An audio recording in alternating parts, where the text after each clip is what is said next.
super proud naman ng mama dyan sa anak ko na yan. Napakarami namang award. 7 award.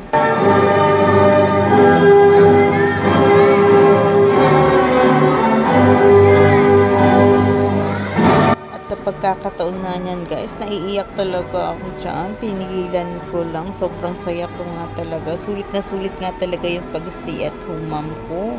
At thank you so much sa pinsan ko nakasupport, Catherine Kasidsid. Ito naman po ang mga batang nagpamasa grade 1, Mangustin. At syempre, kailangan natin picturean si Siwa dyan. O, ayusan ko lang guys ha. Naturuan ko lang siya paano mag-picture. Ito ko lang ha.